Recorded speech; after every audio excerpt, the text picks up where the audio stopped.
Hello, welcome to the Duplicity channel. This is part 3 in the field guide to documentary filmmaking. Recently, I had the opportunity to virtually sit down with Cole Meredith, director and CEO of Shadows and Lovers Productions. My name is Cole Meredith. I'm the CEO of Shadows and Lovers Productions, and we make pretty small movies, relatively inexpensive. I think our highest budget was $14,000, which is peanuts compared to what most movies cost. We're focused on horror right now just because it's easy to do cheaply, but we'd like to do all sorts of different stuff eventually. But yeah, we worked in Wisconsin for about, let's say 15 years, and we've been in Minnesota for about 4. So it's not too far, but it was a change. Cool. How would you classify yourself? Would you classify yourself as like a director, just a filmmaker, any other specific terminology that you prefer? Yeah, I'm definitely a filmmaker, although, you get into certain sections of fans where I don't work on film. So certain people would say, well, I'm not exactly a filmmaker. I'm more of a movie maker. But yeah, I kind of, just because I have to oversee all aspects of it. The only thing I've never written was my translation of Little Red Riding Hood, which we did in 2009. Other than that, everything I've oversaw from script to, filming, I directed it. For all intents and purposes, I produced them, although I had help finding actors and stuff, but we really don't have a producer. I just use the most talented people I can find. But yeah, I'm a movie maker. I oversee all aspects of the production right now. Someday I'd like to not do so many things, just focus on maybe directing, but yeah, I'm a filmmaker for sure. So how long have you been involved with filmmaking? Well, I was in or a movie making? Yeah. No, that's a good question. I mean, I've been directing since I was 24, but when I was, 12, I was in a movie called The Legend of Tartha, which you can't find much information about it now. I could send you some newspaper clippings. I got a hold of the director actually recently on Facebook. Social media is a beautiful thing, and she said she'd send me a VHS copy of that sometime soon. But I was in that. I was the star. I was a kid, the star. Whatever. I played a alien named Lanix, who all of the birds and animals started dying in his village. So he went on this mission to figure out why. Kind of like a fantasy type of thing. Then at the end, he finds that what was causing all these deaths was a rocket full of garbage that Earth had sent into space, because we'd run out of places to put all of our garbage. So, I mean, way back before, a lot of these modern political films. This was in, 1991, I think is when she finished it. And still believable. Yeah, totally. So that was my first experience, and I worked with 2 directors doing that. And I was so young. I saw what they were doing, and I saw what I appreciated and what I'd want to do differently. So the seeds were sort of planted then, and and then at 24, I just decided to make a movie because I had a really good idea, and it was brought on by just necessity. My fiance had just left. My first fiance had broken up with me. I didn't have anything to do, so I was like, well, I just bought this apartment that was big enough for a family. So I was like, well, shit, it's big enough for a bunch of sets, and I just went for it. It took me about 5 years to finish, actually, the movie from start to finish, but it was worth it. And I've been doing it ever since. Nice. What do you find particularly intriguing about filmmaking? Filmmaking in specifically for me, I tried poetry for a while. I really liked poetry. I wrote a couple novels, but you have to really be okay with isolation, and same with a lot of different art forms, like, painters, even like songwriters. I mean, a lot of the best bands, their songs weren't written by them. They're written by songwriters by themselves, sort of by a candle, all bummed out one night, So film specifically, you get to work with other people, and bring other people into your vision. And for me, I get to cast a lot of my friends because I have a lot of talented friends. So I get to work with a lot of, most of my friends are actors. They've just grown up in that sort of community. So you know, I don't have to be alone while I'm doing a lot of this. I'm alone when I write it, and then I'm alone when I kind of edit it and finish it and work on the posters and all that. But the filming is just a flurry of activity. You know, I get to meet a lot of cool people because can't always cast your friends. Sometimes, you know, the people you know can't fill the whole bill. So yeah, it's not as lonely as most of the other art forms, I'd say. And I've tried a lot of them, and I have no problems being alone. But it is fun to see other people inhabit these characters you've created. That's the fun part of it. Do you prefer to focus on horror as a genre, or is that just what kind of works for you now? If you do you have an ideal genre that you like to film in or work in? You know, I don't have an ideal genre. I don't have an ideal genre. I think that, as I said earlier, horror is easy to do cheaply. But on the other hand, I think like my dream project is a Calvin and Hobbes movie, which nobody will ever get to make because he'll never sell the rights, which is great. But you know, so I wouldn't say, you know, I don't want to do it forever. But if those are the kind of movies I can make forever, that's what I'm going to do forever. You know what I mean?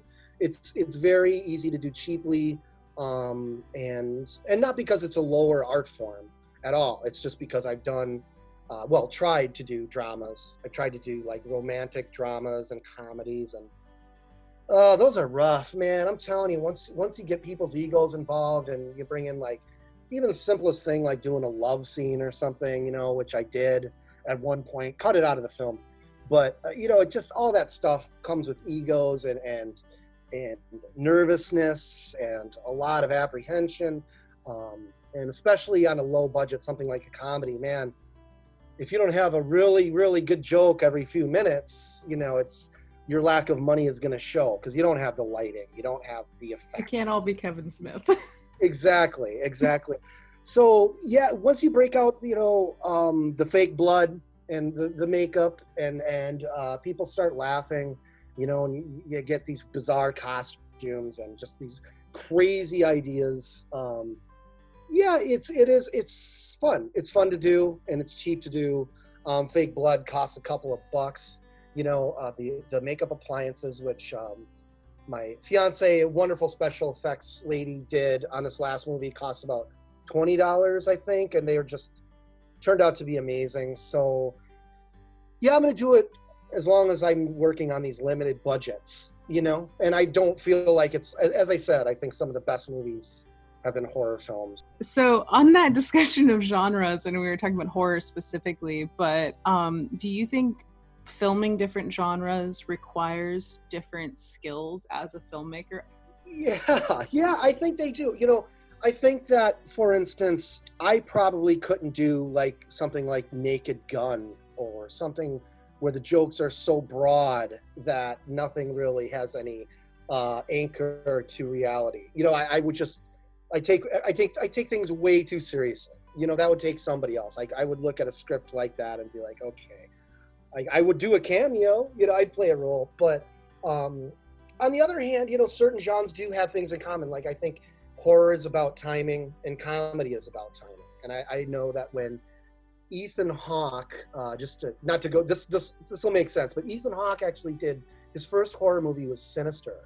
And he just wanted to do something different. He moves to different genres. That's what he does as an actor. Lately, he's been doing Westerns. But for a while, he was doing horror just to try something different. And he realized halfway through the shoot, he went to the director, I think, Scott Derrickson, directed Sinister.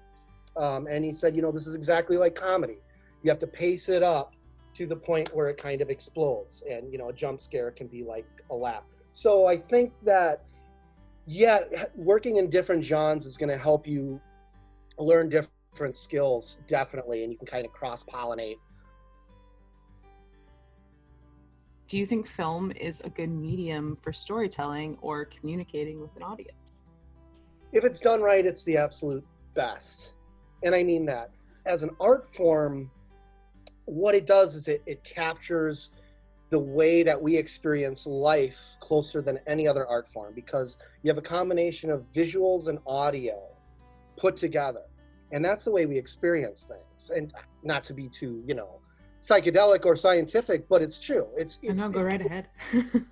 If it's done well, and that's the problem is, you know, like a lot of things in America, not just in America, but specifically America, we glamorize and we embellish, and before you know it, cinema has become a tool like a commercial to get people to buy sneakers or cigarettes.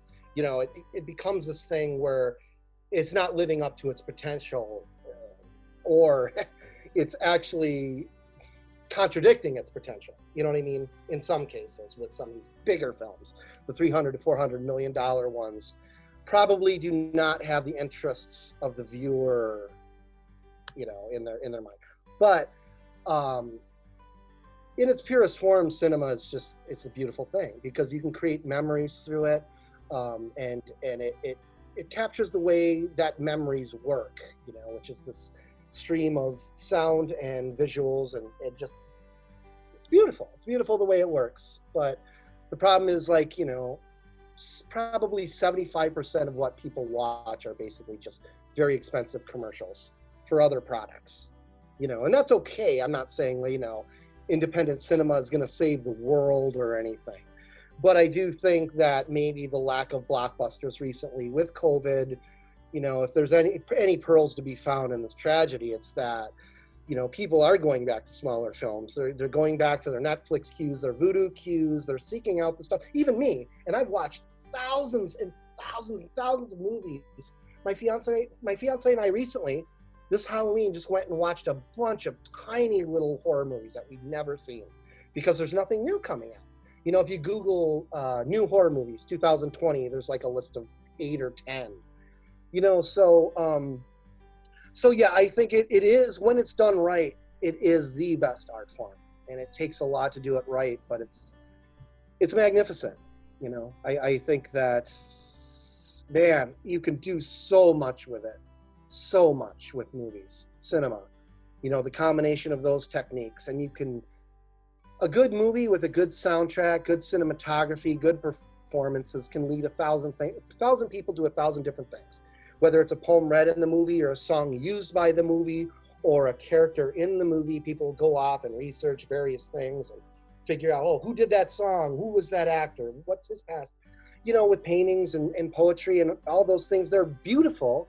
And the beautiful thing behind like a poem or a song is that it can be properly like told over and over and over again for thousands of years. And that's the beauty of those art forms, right? You can relay a poem, you can relay a song, and it'll never change. And, you know, your grandchildren will know the same song you did, and that's great. But I don't think anything is as powerful as cinema when it's done right. What publication platforms have you worked with for your productions? Examples like theater screenings, YouTube, community viewings. I know you mentioned Amazon as well. Yeah, I've done all of those. Renting out theaters, film festivals. I've gotten accepted to a couple festivals. Amazon Prime was the big one, which was successful until, I mean, I gotta say, man, if you're supporting Amazon Prime, question yourself, because they're pretty crooked. But yeah, just about everything we've tried. Obviously, 3 of the movies I'm most proud of are on YouTube right now. There are 2 that still aren't available. Just sort of waiting for, I know there's going to be something other than YouTube in the future, and Amazon. I just know there is. I mean, there are places now, but yeah, I've worked in all of them, and man, they all suck, really. They all really do. I mean, what you got to do is just promote yourself, get your stuff somewhere where people can see it, and let people know. And that's a talent in itself, apparently. That social media thing, you've got to have, it isn't just having the it anymore, the capital IT. You've got to have a way to communicate online. And a lot of that comes around being a good person too, you know? I mean, lots of these people try to make it by being like scumbags and turn in a quick buck, and they last for a couple months. And you see it, their YouTube channels boom, and then they fizzle out. And they never quite get back up there. I mean, they won't be broke, but they're basically working a day job, and you see the passion kind of go out of them. So yeah, I've done most of the platforms, and the best thing to do is just put out good content, promote it, and make sure that everybody who would be into it knows about it and have something to back it up. For sure. Okay. Just a quick little follow-up on that question. Do you have a favorite kind of platform that you like sharing your work on specifically, like community viewings or YouTube as a platform? Or, I mean, putting pandemic restrictions of social Of, distancing aside for just a of course, minute. of course. I mean, yeah. Well, I'll just pretend you asked me this question a year ago. Yeah, I think that, well, for me as a filmmaker, there's nothing better than sitting in a packed theater and seeing it on a big screen. And quite often, and this has happened every time it isn't aligned right or the colors are off. I remember one time Little Red Riding Hood's cloak was like purple, but because it's on such a big screen and because people get so involved with the images, they become interactive with it. And that's my favorite format as, a filmmaker watching it with an audience. I sit in the very back row, and I just watch the crowd erupt. And you can tell when something's not working. But I have nothing against, physical media still. I've never printed DVDs of my films, but I'd love just to be able to, like, go up to somebody and hand them a copy of Little Riding Hood or Last Great Horror Movie, In terms of streaming, I think it's all kind of coming together still. Like I said, I think we're in the Wild West. And I would never say anything bad about it because we can all get our work out there instantly. That's effing incredible. But it comes with huge, huge, huge restrictions. YouTube is no angel, and neither are any of the other areas to get your work out there. So filmmaking is always going to be a challenge, for sure. You're never going to have an easy way to distribute your stuff. Because when somebody wants to distribute it, that's when you have to compromise. So, what advice might you have to give to individuals interested in becoming filmmakers? Okay, well, I would say that you need to start from immediately researching every aspect of it. Because being a director is not just working with actors and having a vision. If something goes wrong, you need to be able to step in. Again, being a filmmaker is a broad definition. I'm just going to focus mainly on directors and, people who have a vision for a film.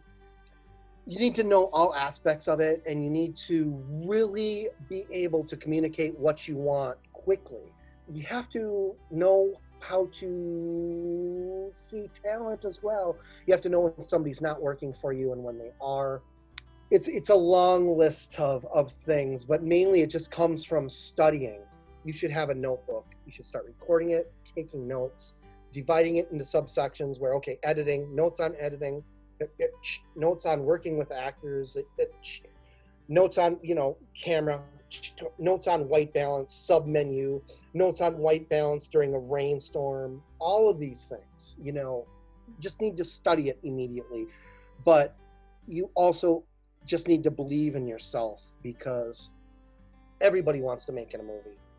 Everybody. And there are lots of people who want to make movies who never do because they just don't have the drive. So if you want to make a movie, you've got to believe in yourself and you've got to do it. It's never been easier than now, but you have to study, and schooling is important, but education is important too. That's my advice. Learn every aspect of it. In order to know what you want to happen when the movie's done, like in that 90 minutes or whatever, 120 minutes, whatever it is, you really need to know how to talk to every person on every level of that production. I mean, if you don't know much about editing, how do you expect to know what your movie is even going to look like? So yeah, man, learn your stuff. And it's never been easier to learn your stuff. College is a necessity. I highly recommend going to college, just if not to get out of the high school circle and meet, hipper people, meet different people. But even without college, I think that you can get a fairly good education if you just read and listen and learn. And like I said, man, every audio commentary by any movie you ever liked, listen to it. Make your movie. You'd be stupid not to make your movie. That's what I say. You'd be a fool. If you've got an idea and you've got a cell phone, make your movie, man. That's my advice. I think that's probably the best advice to wrap this up on. Is just make your movie. Before we wrap up here, do you want to give a shout out to your company or any upcoming projects? Yeah, thanks for asking. Our new movie is called Rise. It's coming out probably mid 2021 at the latest, October 2021. We're very proud of it. It's taken a long time. Our company name is Shadows and Lovers Productions. We do have a Facebook page, and yeah, Rise is on the horizon. We have a YouTube channel, Cole Meredith. My movie is The Last Great Horror Movie. 2016 is the year, and there are a couple other movies on our channel as well. But in terms of the future, Rise is going to be out very soon. Shadows and Lovers Productions, we're very proud of it. We've been working on it a long time, and it's shaping up to be something special. Thank you to Cole Meredith for your participation and intriguing discussion. In the description below will be links to Shadows and Lovers Productions and CJ Meredith on YouTube. Stay on the lookout for the fourth and final installment of the Field Guide to Documentary Filmmaking by subscribing to the Duplicity channel and turning on notifications. Thank you so much for watching.